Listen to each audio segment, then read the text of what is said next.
It almost feels to me, Chewy, like you're going to the prom and it's Friday before a Saturday prom and you don't have a date, so you kind of panic. Like, we're friends. You want to go with me? It seems like they didn't land a wide receiver that they wanted to, and T. Higgins or DK Metcalf, and they didn't reach out about Davante Adams, but kind of a sexier option. And we're just kind of down to the final bell before the draft, and he's the one guy left. In your eyes, is Cooper Kupp a guy worth taking a flyer on? Well, they have to sign someone with the uncertainty of Watson, but what did you guys say that Scantling got with it was with Seattle? $5.5 million, yeah. 5.5. So Coop, I mean, would you pay Cooper Kupp $12 million? I mean, he's better than Scantling. Yeah. But I mean, what's the number going to be? What's it going to be? I wish I had the answer for you. I really don't know what the market looks like. I imagine he'll draw some interest because if he's healthy, he's still a good football player. He's just very obviously past his prime if you watched any Rams games the last couple of years. Right? He's slower. He doesn't have his fastball anymore. He fell out of favor also with the Rams big time. Right. I mean, he got beat up by Puka. And I've seen the comment across the internet quite a bit, which I think is a fair point, that this is a guy who's going to have a massive chip on his shoulder, right? Lost out to Puka, became the number 2 guy. The Rams ultimately decide they don't want him, gets replaced by Davante Adams. I mean, this was the Offensive Player of the Year now 3 seasons ago. So, yes, he's but if your body can't do it. That's what I'm saying, Chew, right? So, which has been the case. Now, maybe he's still got a little bit of tread left on the tires, but we'll see. Yeah.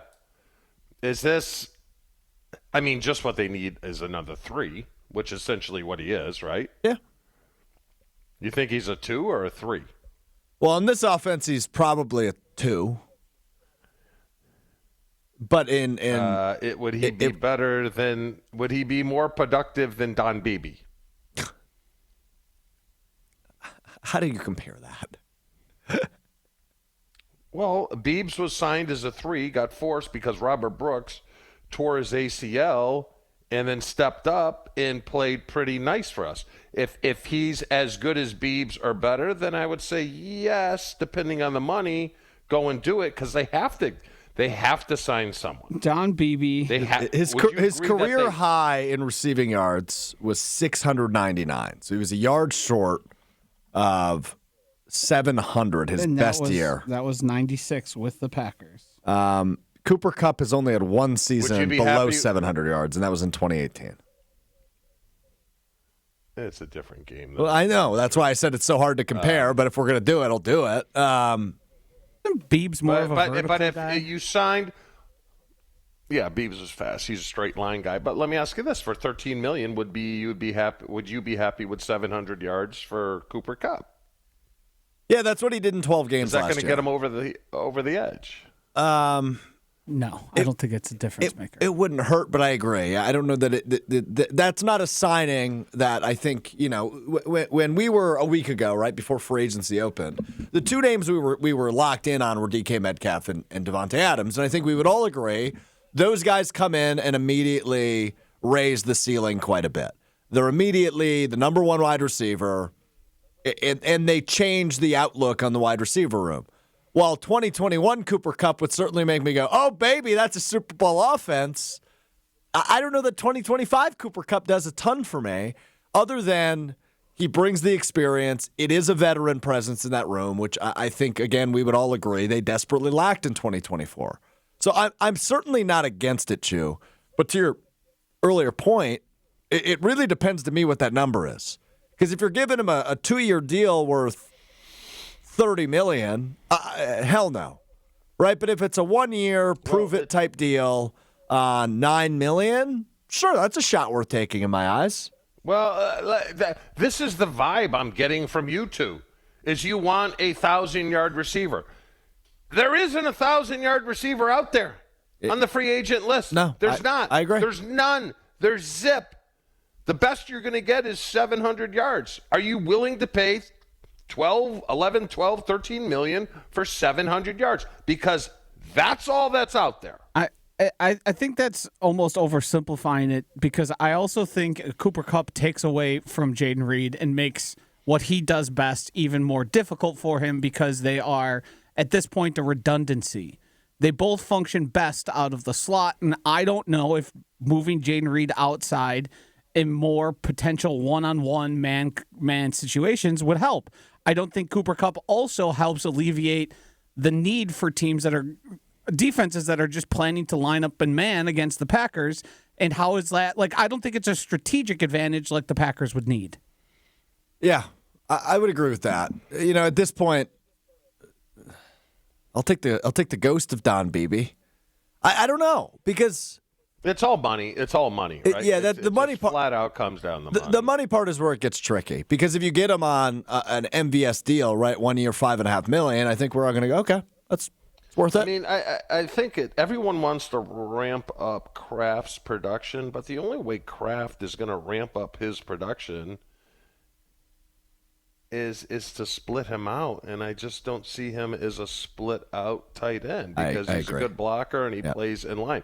Now, you know, he could have 60, 65 catches, but you still need a receiver, your main Z receiver who catches the majority of the balls to be up in the 80, 90, and they don't have that.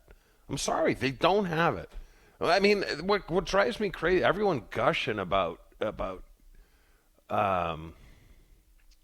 who's hurt? Watson. Great receiver, wonderful year. He had 29 catches, Alex. 29 catches.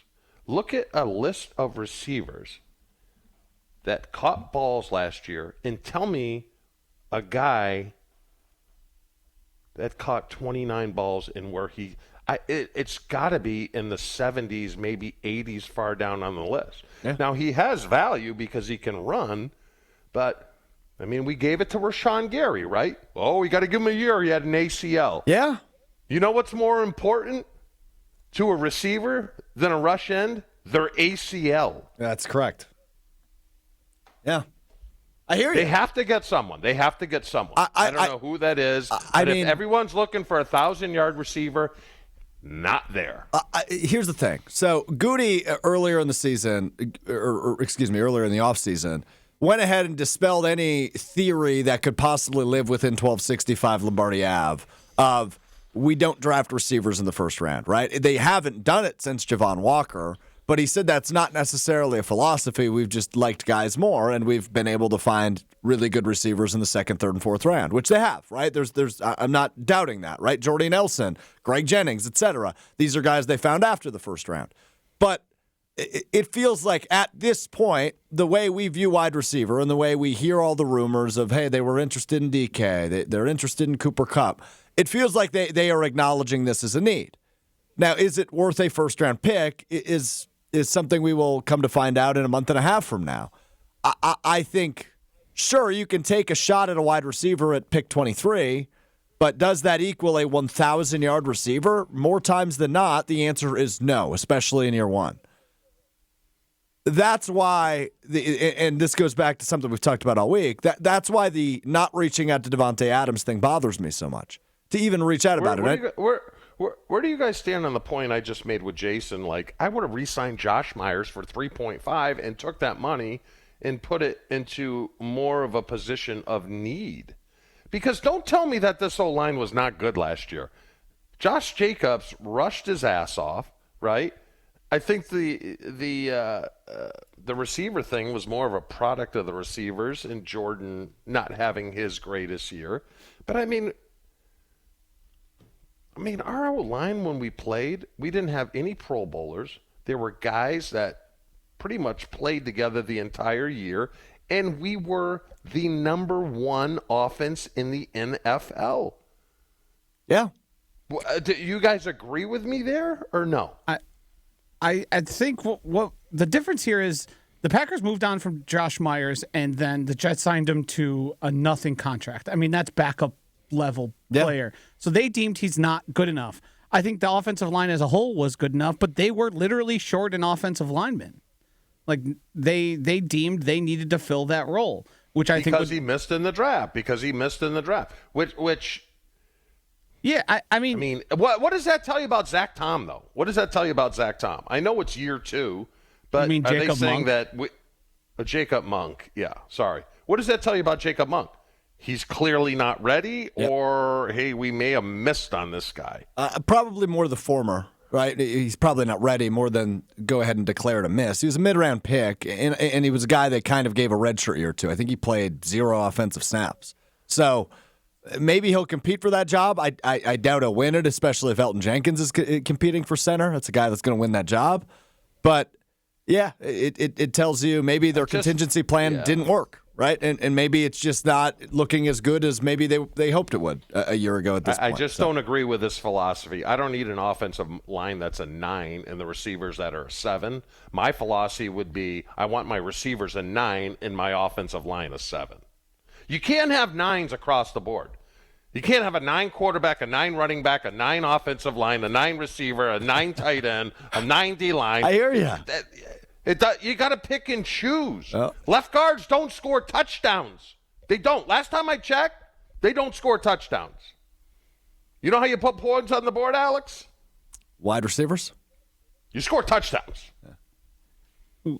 You need a guard though to score a touchdown. That's true. You need your quarterback to stay upright. I'm not saying O-line is not important, but on my list of importance when it comes to positions in building a football team, they are 4th at best. Power rank your top 5. We'll do it next. It's Jen, Gabe, and Chewy with you on a Thursday morning.